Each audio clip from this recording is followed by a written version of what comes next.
You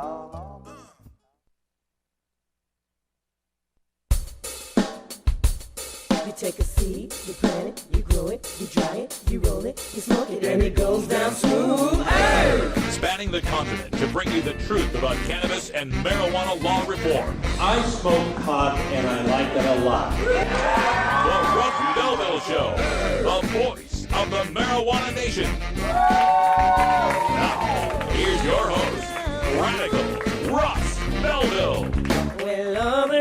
Good day, tokers and tokettes and non-toking lovers of liberty. It is Wednesday, January 14th, 2015, and it's got to be 420 somewhere in the world.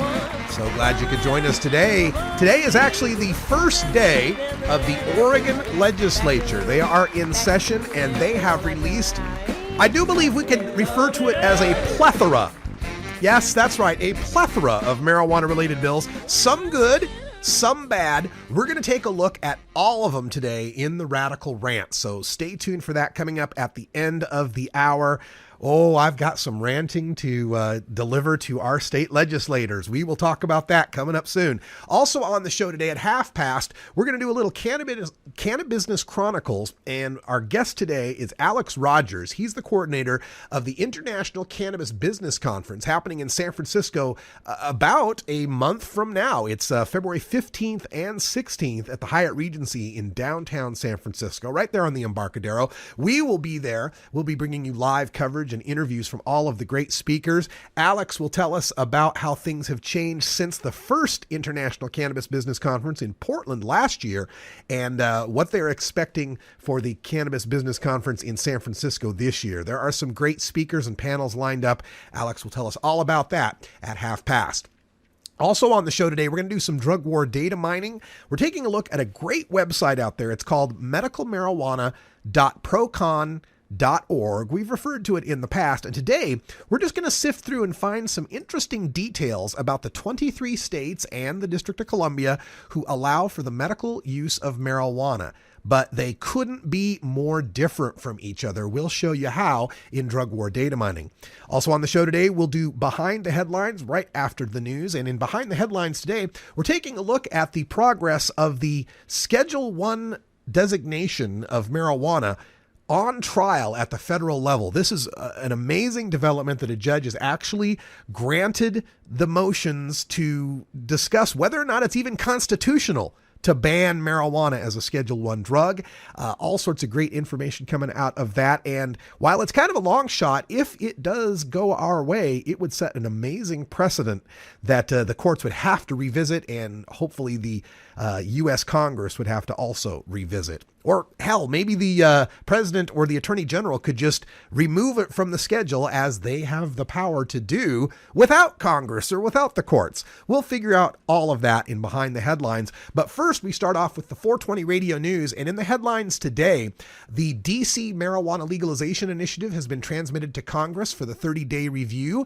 A representative in Texas wants to pass a marijuana decriminalization bill. In Washington state, they're looking at legalizing industrial hemp. Yeah, that's right. They legalized recreational pot, but didn't cover industrial hemp. We'll talk about that. Brazil in South America has approved the use of cannabidiol for medical purposes. We'll tell you which purposes. In Connecticut, their medical marijuana program was looking to add 4 conditions that would qualify for medical marijuana coverage. 3 of them made it. We'll tell you which ones in the headlines. And a protest in Arizona at the state capitol drew over 100 people calling for marijuana decriminalization and marijuana legalization. We'll talk about that as well. Plus, an hour 2, we'll do Toker Talk Radio. We'll take your calls at 971-533-7111. We're also going to talk a little bit about Dianne Feinstein, the Bay Area senator from California, who is one of the most anti-legalization people out there, and 2 Chainz versus Nancy Grace on marijuana legalization. You gotta see it to believe it. It's all coming up on the Russ Belville Show. Stick around. We're back in about 90 seconds.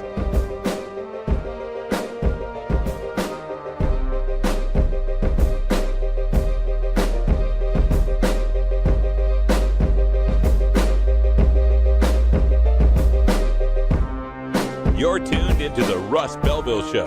the voice of the marijuana nation. 420 Radio is 24-hour marijuana legalization radio. This is Radical Russ encouraging you to take a look at the Weed Blog every day. Johnny Green and the staff at the Weed Blog are on top of all the latest developments in the fight to end marijuana prohibition nationwide. You can even get the Weed Blog on your smartphone by installing the Weed Blog app for iPhone and Android. If it's about weed, it's on the Weed Blog, including my original writing. So don't delay. Read the Weed Blog today.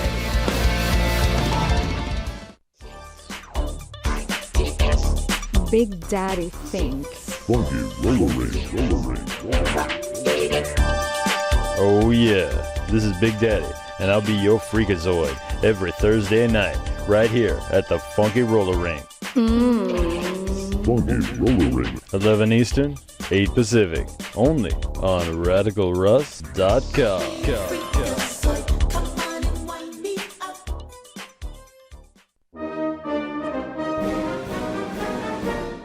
Sir, do you think there will or should come a time for us to discuss the possibility of legalization, regulation, and control of all drugs, thereby doing away with the violent criminal market as well as a major source of funding for international terrorism? Thank you so much for your time, Mr. President. Well, I think this is an entirely legitimate topic for debate. Name the time and place, Mr. President. Radical Russ has been prepping for this debate full-time since 2005. The Russ Belville Show.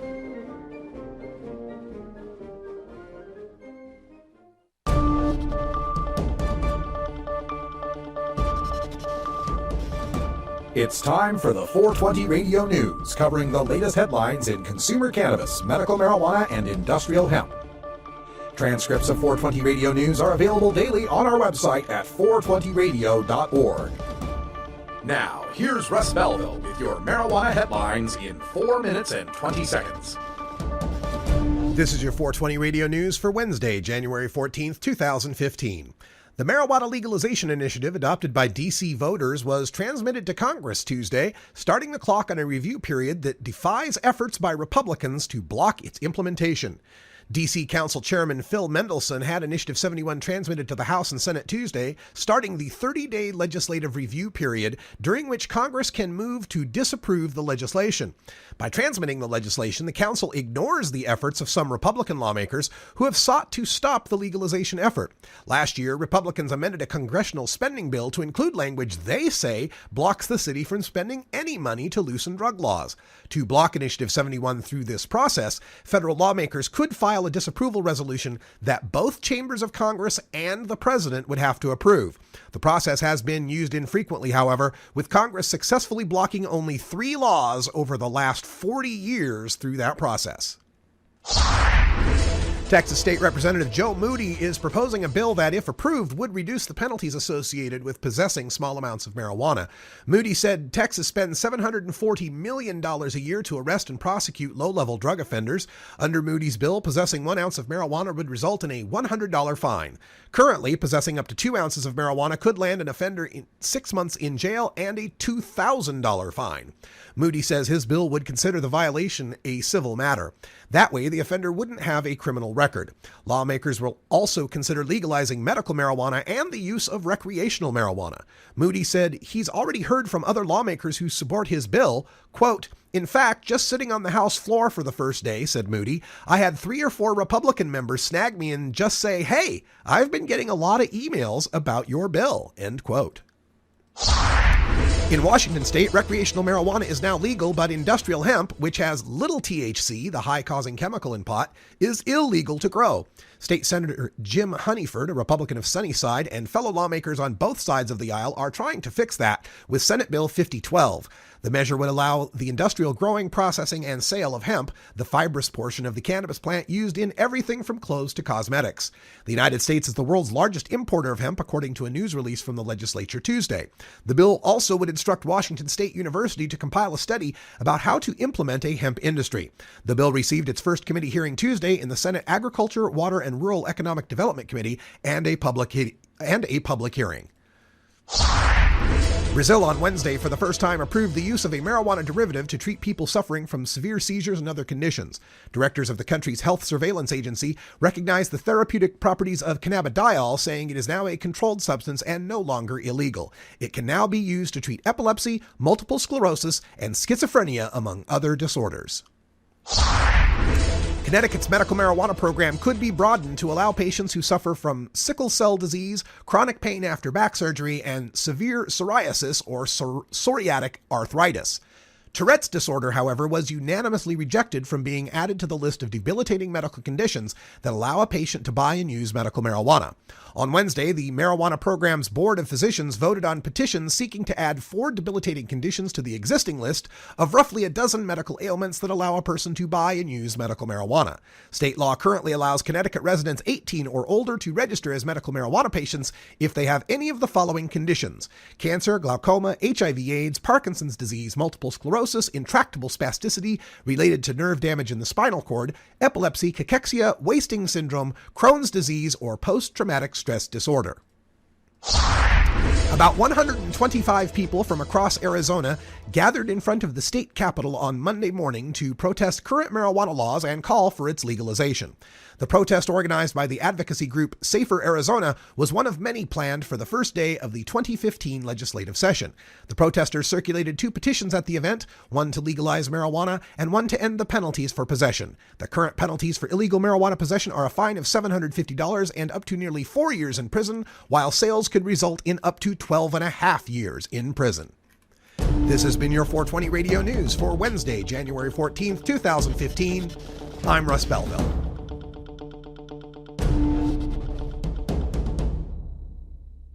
.420 Radio, the activist radio station. The Green Cross has been an amazing source of cannabis medicines for my pain management. Whether I need edibles or tinctures or topicals, I'm able to combine the 2 or 3 to give me really successful pain control. It's the delivery service that Green Cross provides is just incredible. You get your medicine and it's delivered by a person that you trust. Whether we come to you or you come to us, the Green Cross delivers. Tokers, there's no good reason to get your dog stoned. While it might not harm them physically, imagine being a dog who already begs for treats all day, and then imagine that dog having the munchies. Not cool. The International Cannabis Business Conference is coming to the Hyatt Regency Hotel in San Francisco, California, February 15th and 16th, 2015. Don't miss this exclusive opportunity to hear from the experts on the future of marijuana commerce, including scientists like Dr. Carl Hart, Dr. Amanda Ryman, and Dr. Stanton Peel, policy experts like Ethan Nadelman from Drug Policy Alliance, Anthony Johnson from Oregon's Legalization Campaign, travel author Rick Steves from Washington's Legalization Campaign, and California legalization pioneer Dale Sky Jones. Business experts like Harborside's Steve D'Angelo, ArcView Group's Troy Dayton, and UFCW union leader Dan Rush. Cannabis journalists like Ricardo Baca, Steve Bloom, and Doug Fine, and California Republican Congressman Dana Rohrabacher, plus many, many more. Tickets are on sale now at internationalcbc.com, but hurry, last year's conference in Portland, Oregon was a sellout. International Cannabis Business Conference, San Francisco, California, February 15th and 16th, internationalcbc.com.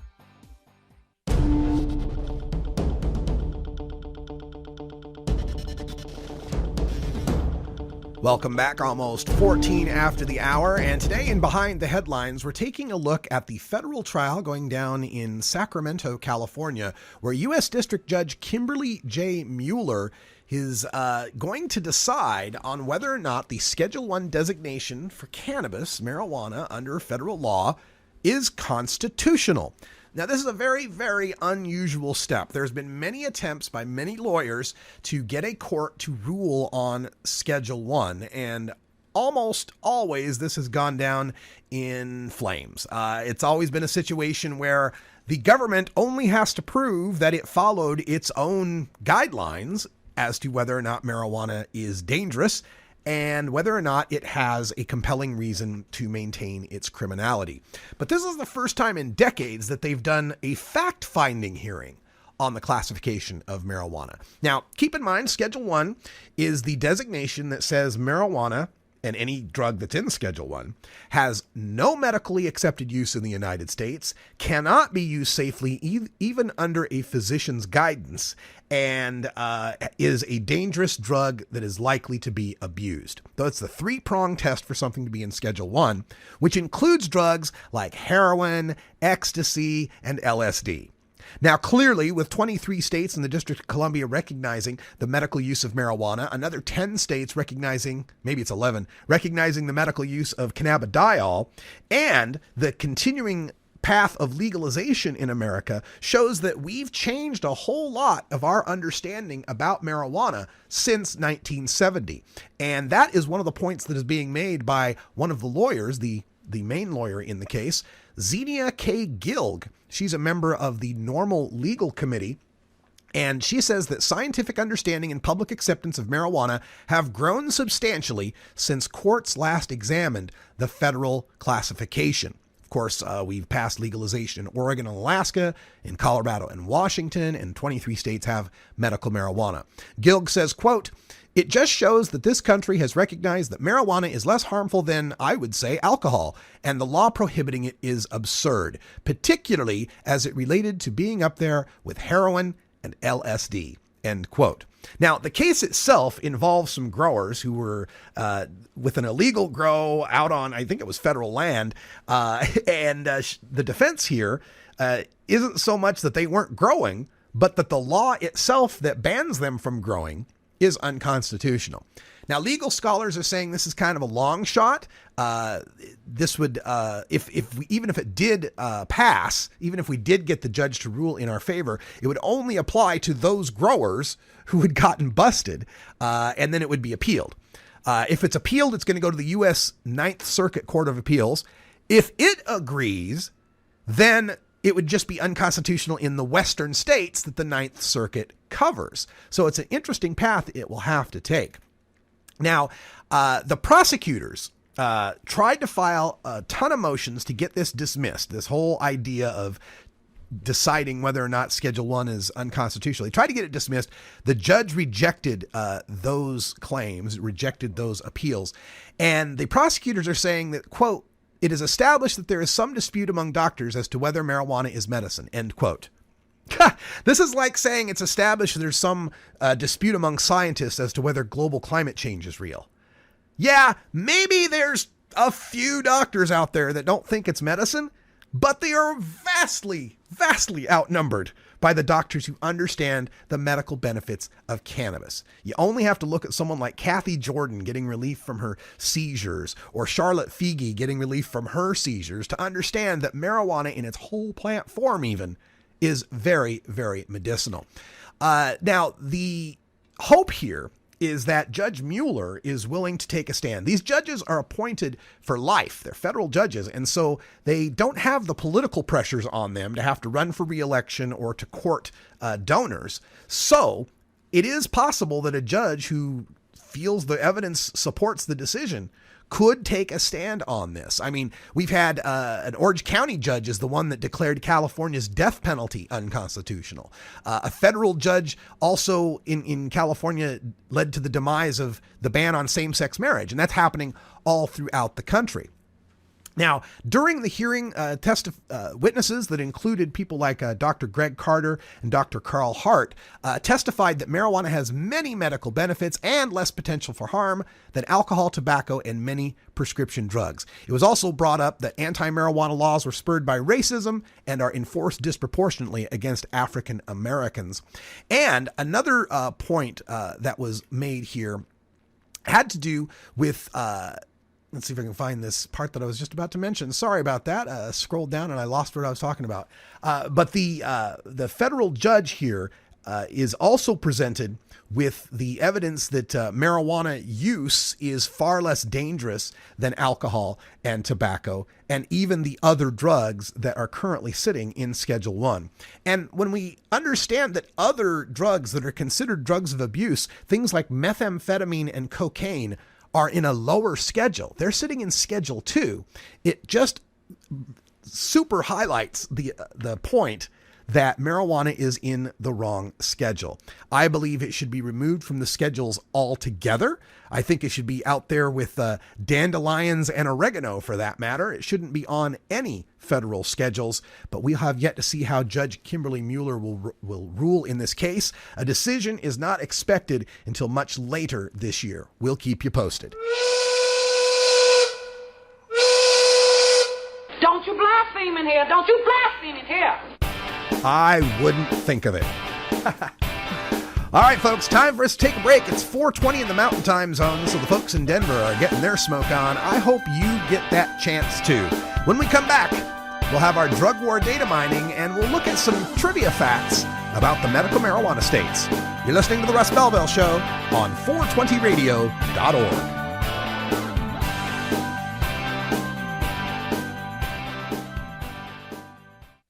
.420 Radio, the home of marijuana experts. Get.Buzz. .Buzz is the internet platform that fuels community interest, excitement, and new experiences.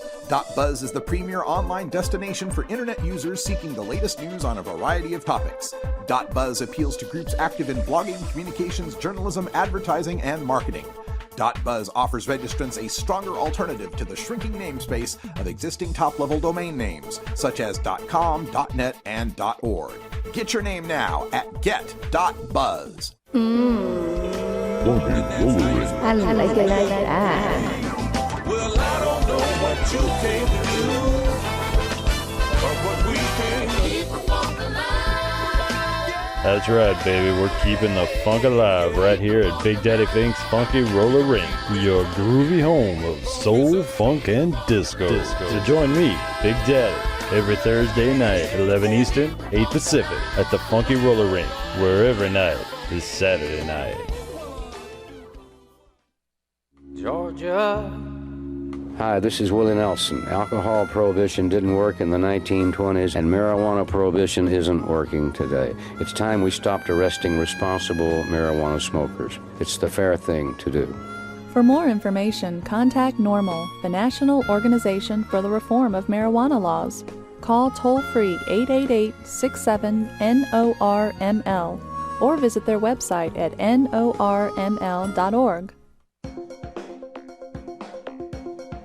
Arguing for the end of adult marijuana prohibition is easy because we have facts, science, reason, compassion, evidence, truth, and logic on our side. It is even easier when researchers catalog it all for us. Learn how to gather the facts on marijuana use, arrests, seizures, rehabs, drug tests, and more in this edition of Drug War Data Mining. Welcome back, everyone. It's 22 and a half, almost 23 after the hour. And in the Drug War Data Mine today, we're taking a look at a website that's called medicalmarijuana.procon.org. And I wanted to give you a look at this website. It's just a treasure trove of information. And you can find this at, like I said, procon.org. And one page that they have there is one that's called the 23 Medical Marijuana States and DC. Laws, fees, and possession limits. And well done site in a nice little table here with a summary chart. Every state, the year that they passed their medical marijuana, the yes vote, if it was an initiative, or if it was a bill, how did it pass in the House and Senate? The fee for getting on their medical marijuana program, the possession limits of both usable marijuana and cultivating plants, and whether or not those states accept other registry ID cards. And as you can see, every state is included in this particular list. And as you scroll down, you'll even find a much larger block for every individual state. So, Alaska and all the details, every amendment, every House and Senate bill that was ever added to these to improve them or to change them in any way, and links to the supporting documents and the websites, the official state websites of these medical marijuana states. Again, you can find them at medicalmarijuana.procon.org. And I just wanted to bring up some trivia that I had discovered in researching the site today. Thought it'd be interesting to share. First of all, the one big important one, I think, is medical marijuana reciprocity states. It seems odd to think, But here in Oregon, if you're a medical marijuana patient, if you go across the river to Washington, you're not protected. And in Washington, if you're a medical marijuana patient, you come across the river to Oregon, you're not protected, despite the fact that the two states have darn near the same qualifying condition lists and darn near the same limits, 24 ounces of usable material, 24 plants in Oregon, 15 plants in Washington. And both are legalization states. So why shouldn't they accept each other's medical marijuana recommendations? But in fact, only 6 states will accept a medical marijuana recommendation or card from another state. Those include Arizona, Maine, Michigan, Nevada, New Hampshire, and Rhode Island. So if you're a medical marijuana patient, there are only 6 other states other than your own that you can visit. Now, there is also a great difference in the states that allow you to cultivate your own marijuana versus the states that force you to purchase it from a dispensary. The states that do not allow the growing of medical marijuana include Connecticut, DC, Delaware, Illinois, Maryland, Massachusetts, Minnesota, New Hampshire, New Jersey, and New York. Although there is some difference in what they will or will not allow. There is no home cultivation allowed at all in Connecticut, Delaware, Illinois, Maryland, Minnesota, New Hampshire, New Jersey, New York, or DC. In New Mexico, you have to get a special license. In Arizona, if you live 25 miles or more away from a dispensary, you can home grow. You can apply to home grow. In Massachusetts, you can get a hardship waiver if you want to home grow. In Nevada, it's another 25-mile halo around dispensaries where they cannot grow. And that will completely end by March 31st, 2016. Nobody in Nevada will be allowed the right of home grow for medical marijuana. Now, the medical marijuana movement started mostly with the initiatives that passed in California, Oregon, and other Western states, but not all states are initiative states.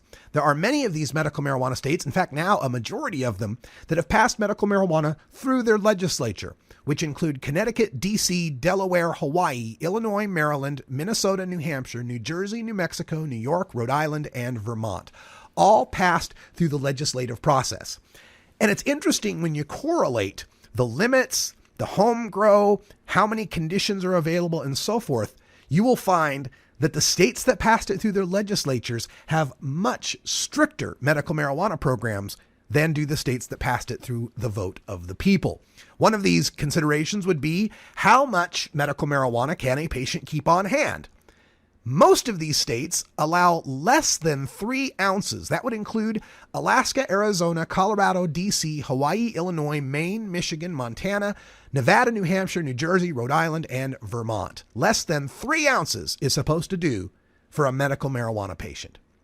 And some of the states don't even specify exactly how much marijuana you can keep. A few states have what they call a 30 or 60-day supply. Who decides how much that is? Probably the sheriff in your county when he busts you. The 30 or 60-day supply states include Connecticut, Maryland, Massachusetts, Minnesota, and New York.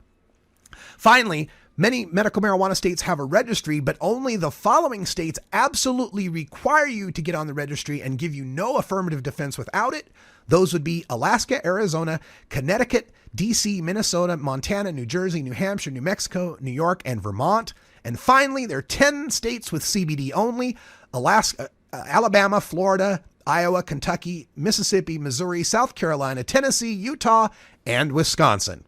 medicalmarijuana.procon.org. 420 Radio, fighting prohibition since 2012.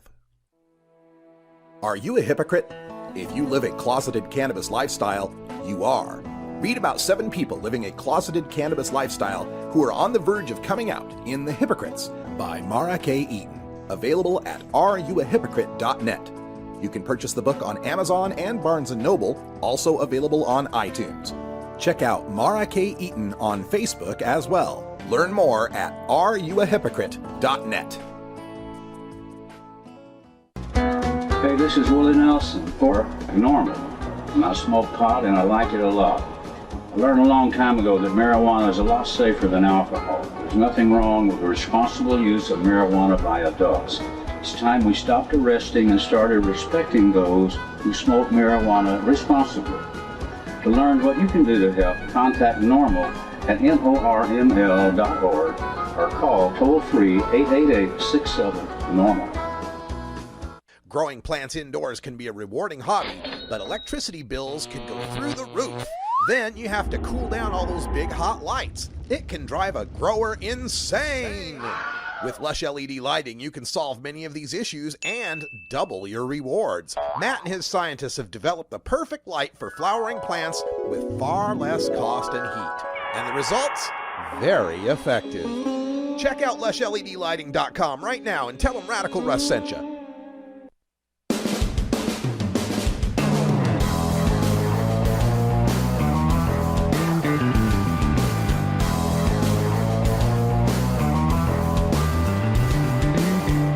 Mark Twain once said that when there's a gold rush, it's a good time to be in the pick and shovel business.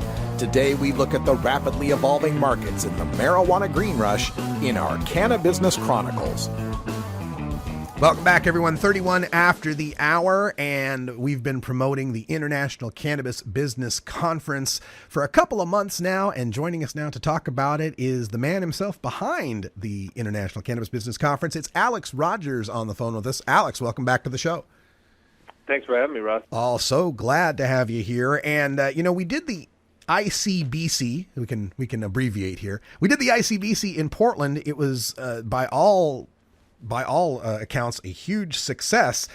Is that what propelled you to want to move this to San Francisco, or why did you want to move it to San Francisco?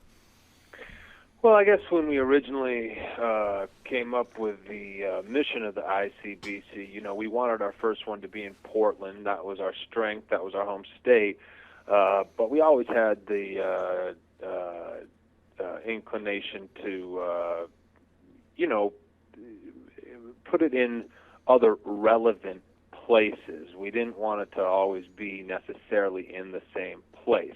After Portland's event, San Francisco just seemed like the next logical place for us to take our ICBC, and one of the reasons that is because you see a lot of these business conferences popping up. They're not all created equal, that's for sure, but we hadn't seen a business conference in Northern California, one of real substance, and we'd been seeing them more in Washington or Vegas or in Denver. But I cut my teeth in the early '90s as an activist in the Bay Area, and I think people, once Colorado legalized, I think California kind of got forgotten, not by Californians, of course, but it just didn't have quite the same fervor that it had before that. And so what we wanted to do was, we saw that with Oregon legalizing and now California on the forefront of being the next, it being a tremendous, the biggest marijuana market on the earth. And so it just seemed like a logical choice to go there. Now, of course, all of the cognoscenti in marijuana reform say that 2016 is the year. Everybody's going to go forward in California on marijuana legalization. And should it fall, then, the whole country is up for grabs as far as marijuana legalization. Is the focus of ICBC then on the industry that exists now in California with medical, how it will exist in the future with legalization, a mix of all of that? Give us some of the flavor and the thrust of the conference. Yeah, it's definitely a mix of all that.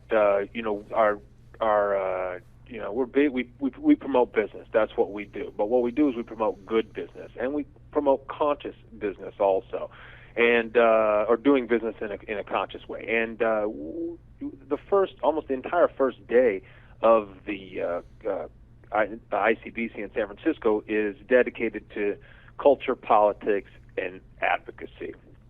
So we will definitely be talking about what the current situation is now. People have to know that, and that's very pertinent and germane to now. But as you know, this industry changes rapidly, and we would like to educate folks to the best of our ability and the best of our speakers' abilities on what they can expect to happen in terms of legalization and how that's going to change the business landscape. It's the International Cannabis Business Conference at the Hyatt Regency in San Francisco, February 15th and 16th. We're speaking with Alex Rogers, who's the coordinator of the event. And you mentioned the speakers, and I've already seen the full list of all these speakers, and I'm really excited to be able to cover this and speak to these people. But give folks some of the headliners that you want them to get excited about and want to come to this conference for.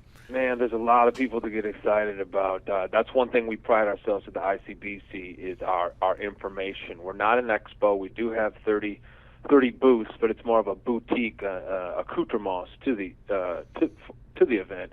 And we only have one track, so it's really important that we have a special, an attractive one track. So that's the group.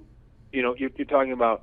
A lot of the conferences you go to, there's many tracks, and you might get 100 people in each track. No, we really focus the group here, and in doing with only one track, it's really incumbent upon us to pick some bad mofos, and that's what we've done for this one. We've got, we've got Carl Hart kicking it off, Dr. Carl Hart, who you had mentioned in your.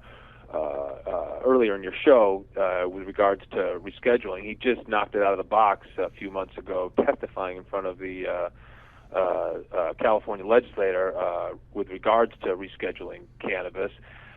He's really the new up-and-comer right now. He's the guy saying what everybody should be saying and most people want to be saying. And he's taking a chance, but it looks like it's paying off for him, and he's becoming he's a neuroscientist, but we feel it's really important that if you're going to be in the cannabis industry, that you need to have some. You can't just be fodder out here, and you'll be seen as fodder if you're not hip to what's not only going on with the politics of cannabis, but with the science also. And Dr. Carl Hart's a really dynamic, fun speaker, so it's a great way to kick off the event. We also have travel guru Rick Steves keynoting the next day. Rick Steves, he's kind of like the okey doke poster boy child for cannabis, and we love that. You know, it's this guy who's won the hearts of America through his travel, through his books and his traveling, and his TV, and is now coming out strong. Also a guy with a lot of sand who's coming out and taking seemingly a chance in doing so, but making a big difference. We got Ethan Nadelman, head of DPA. We've got Congressman Dana Rohrabacher, pretty much the only or the Republican in Congress pushing cannabis. We even have free mixer event for anyone who has a ticket. A lot of the conferences, they charge for mixer events. We don't. We put that as an added little bonus for folks who do buy a ticket. And we've got Del the Funky Homo Sapien, Deltron 3030, performing for all conference members at a private party that evening. And so it's just, I could go on and on and on, Russ, and it's just, it's a tremendous lineup, our best ever. Yeah, I agree. And check out the speaker list, folks. The website's internationalcbc.com, and I think it's /speakers will probably get you to where the speakers are. If not, there's a menu at the top. You'll figure it out. It's the internet, folks. Now, as far as this event goes, I'm getting some questions from our chat room, and one person would like to know, is this an annual event, or are you going to try to stage it maybe once a quarter in different states or something like that? Yeah, we're not sure exactly. It's definitely not an annual event. We're going to move. We plan on doing Portland again in September, and that'll probably be the next ICBC. We weren't sure if we were going to come back to Portland right away, but because Measure 91 passed, we are, and we'll be doing that at the Convention Center, and I think that's the 12th and 13th, the Saturday, Sunday. Mm-hmm. But that'll be on. All that information will be on the website. But we're looking at. There's a lot of places we could do it.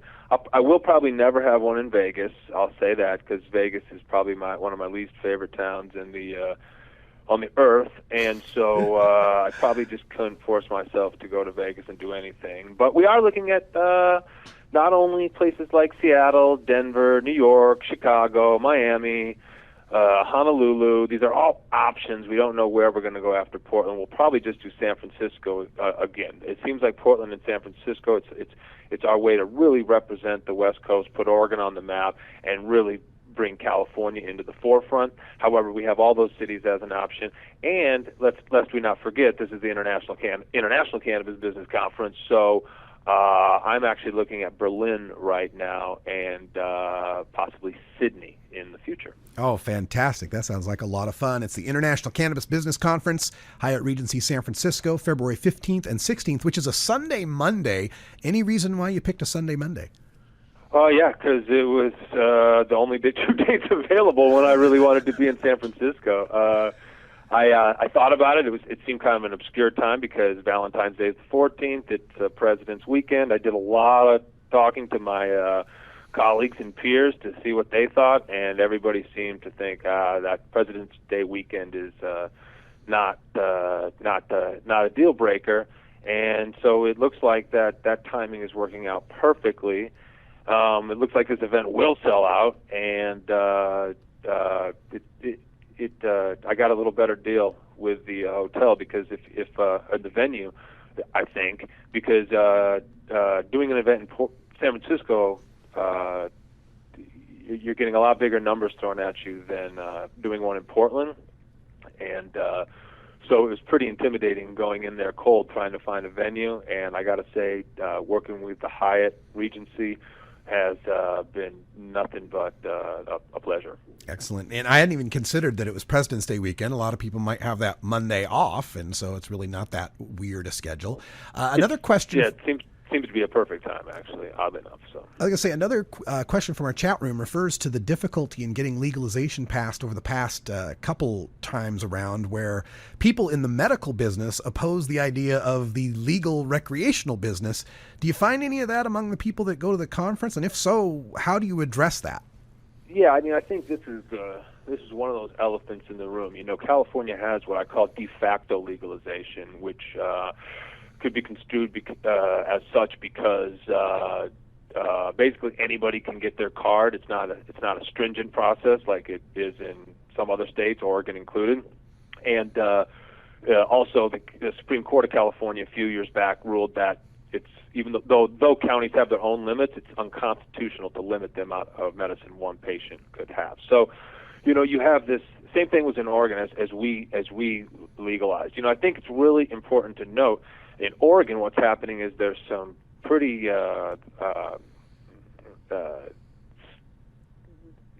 there's many bills coming to Oregon this session right now that would like to completely revamp medical marijuana. And I think this is, which is something I'm completely against, as you know. But I think that's what makes a legalization initiative. You want to keep your de facto legalization in your respective medical state, especially until the recreational laws would pair that. And so I think this is the crux. This is what I'm getting at. It's really important for Oregon not to do anything with medical, not because I just think that's the right thing to do, because it's a more liberal law. You just don't want to mess with that especially until the rec laws are in place. I think once the rec laws are in place for Oregon, we can look at changes to the medical program. But but that's ambiguous completely right now. And I think that's what California's fear is also. So not only do I think it's the right thing to do to not change medical whatsoever this session in Oregon, which they are trying to do, but we will be trying to stop that. I think by changing medical in Oregon now says, you know, because of course everyone voted for 91 saying, you know, if it had been known what was going to happen for Measure 91, that medical would be changed, not as many people would have voted for it. We know that. I don't know what it would have been. You know, and New Approach isn't the one changing it. They've kept to their word. Okay, yeah. Anything can be introduced at any time in the legislature, and that's what's happening. So there were nobody broke any promises or told any gave out any misinformation.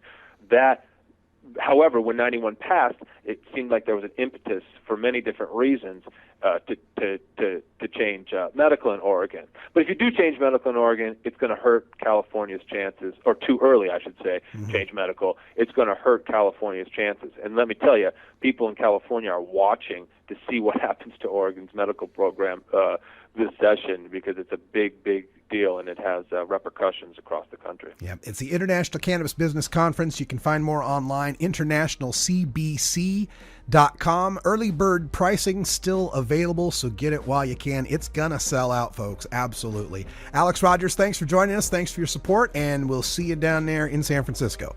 Sounds great, Russ. Always a pleasure, man. All right, when we come back, we're going to take a look at those Oregon bills that he was just referring to. A plethora of bills. Stick around. We're back right after this.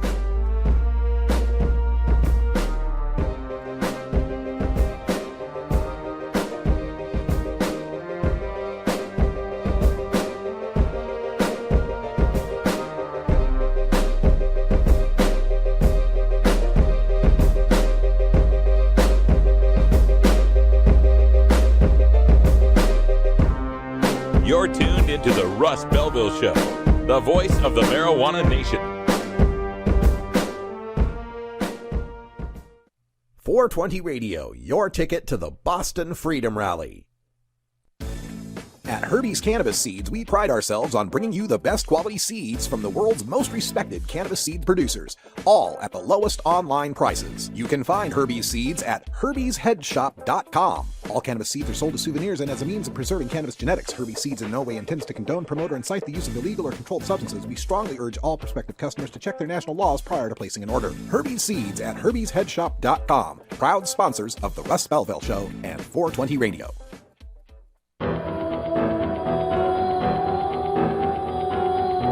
In the interest of fair and balanced journalism, the Russ Belville Show presents the anti-drug public service announcement of the day.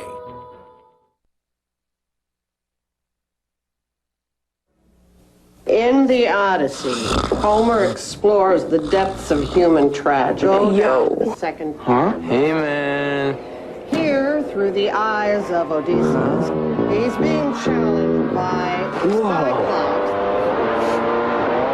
I feel like everyone you know is smoking pot. I'll take that, mister.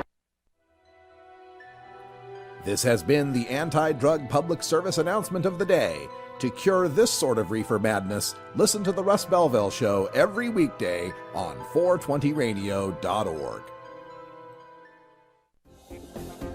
Adam Hand of Handmade Apparel produces quality custom designs for t-shirts, hats, and other apparel. Handmade Apparel is the official design shop for 420 Radio, among many clients who rely on Adam Hand for everything from short-run custom projects to full-run clothing lines. Visit handmadeapparel.biz to browse the selection of handmade gear or to get a personal quote for your own designs. Handmade Apparel, a proud supporter of 420radio.org.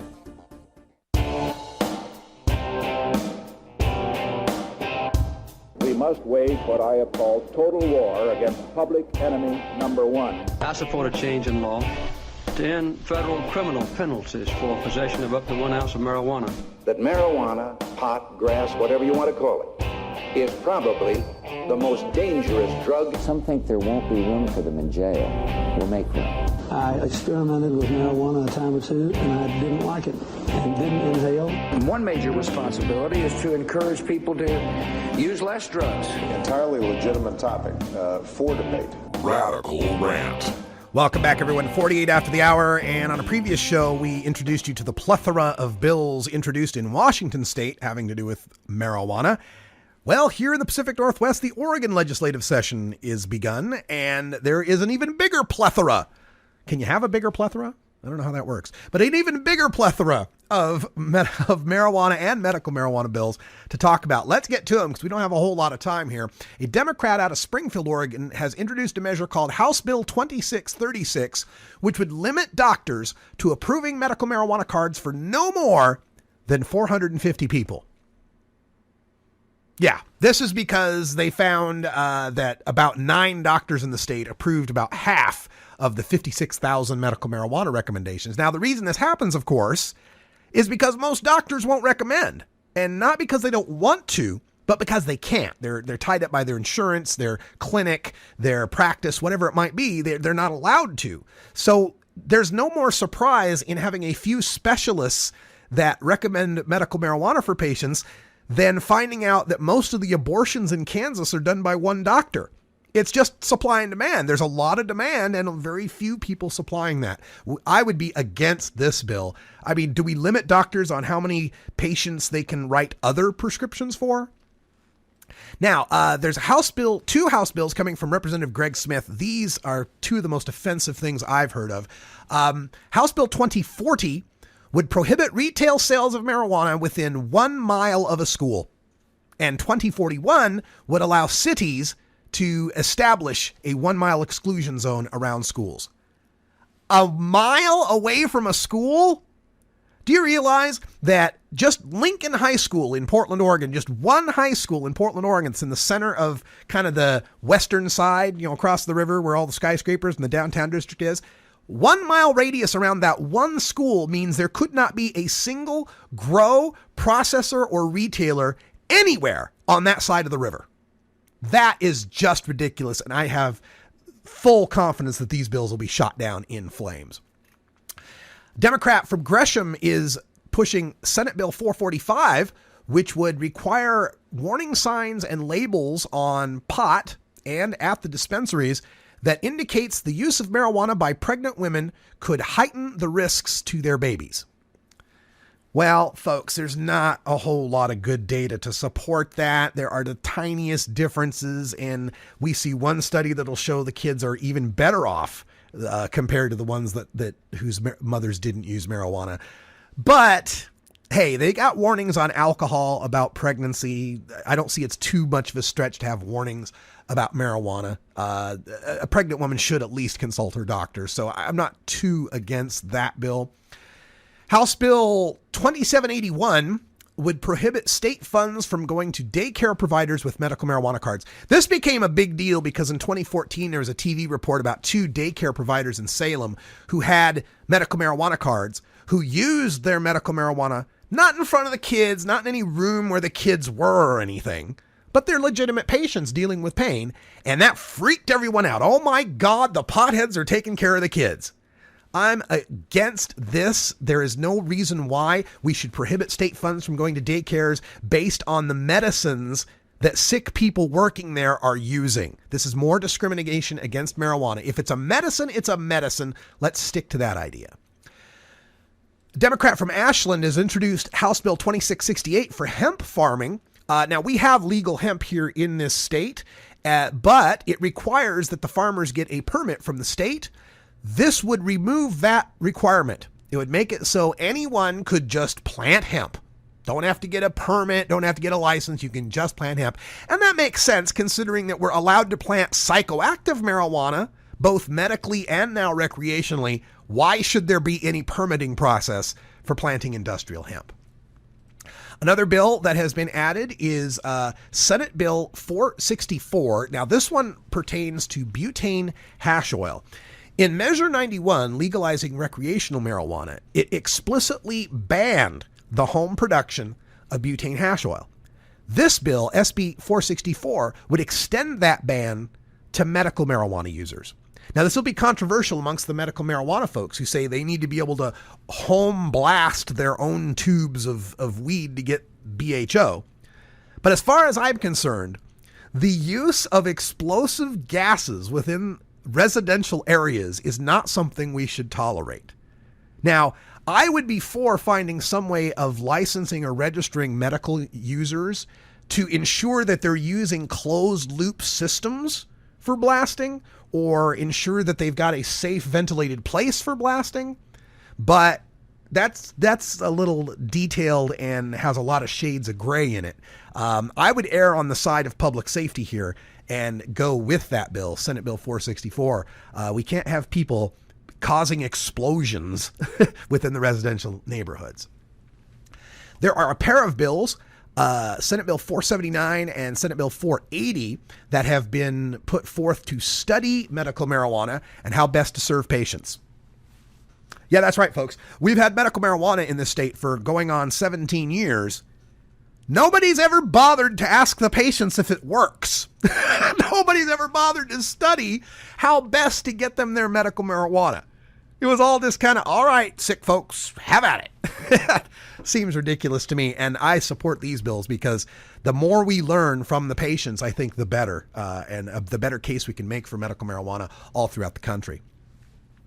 Another school exclusion zone set of bills, Senate Bill 124 and Senate Bill 164, both from Republicans out of Klamath Falls, would tighten the penalties on selling or procuring marijuana within 1,000 feet of a school.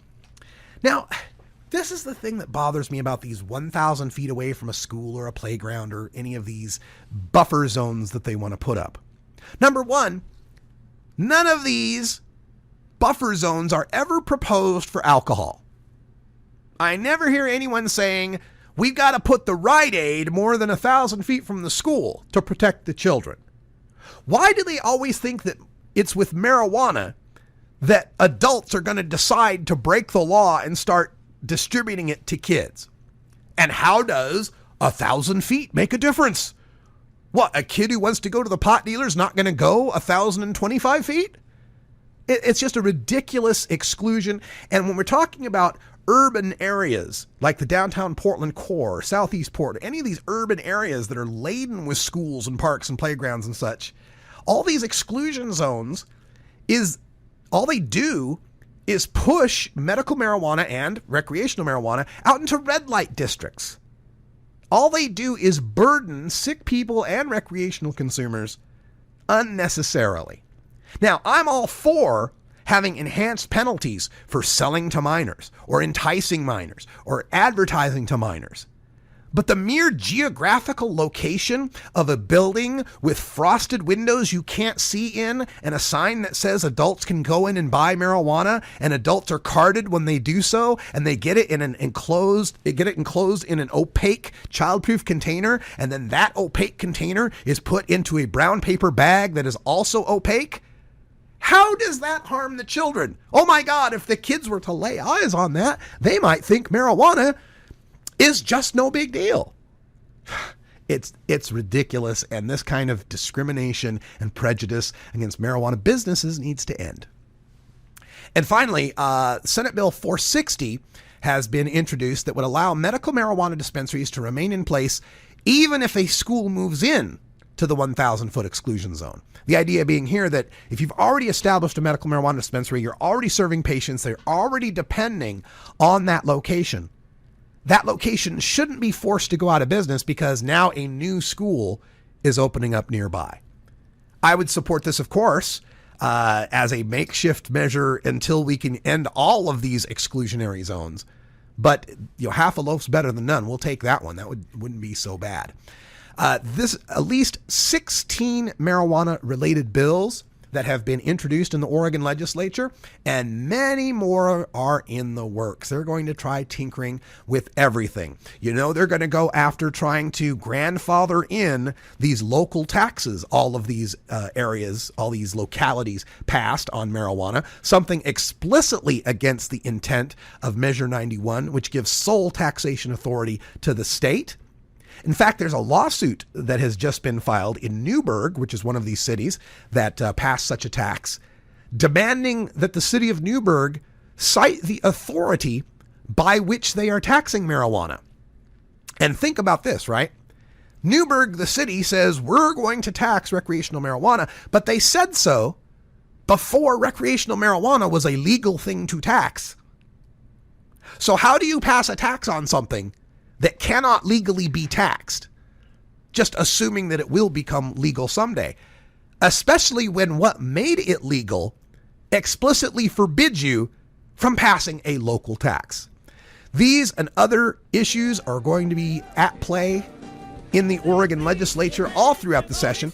We'll bring you as much coverage of the legislative politics and session as we can. I will also be involved in my new role as the executive director of Portland NORML, attending some of these hearings and meetings and doing our lobbying from the consumer's point of view as to how these things should play out. Wow, folks, time flies when you're legalized. That's all the time we got for today, but stay tuned for Hour 2 Toker Talk Radio. We'll take your calls at 971-533-7111 and look at some other stories of the day, including 81-year-old Dianne Feinstein, the senator from the Bay Area, who does not understand what her constituents really want. And, of course, Nancy Grace versus 2 Chainz. How can we pass that up? For everyone here at 420radio.org, I'm Radical Russ. Thanks for joining us. Until next time, take care of each other, tokers. This is the Russ Belville Show. The Russ Belville Show is blogging and podcasting daily at radicalruss.com. You take a seed, you plant it, you grow it, you dry it, you roll it, you smoke it. You take a seed, you plant it, you grow it, you dry it, you roll it, you smoke it.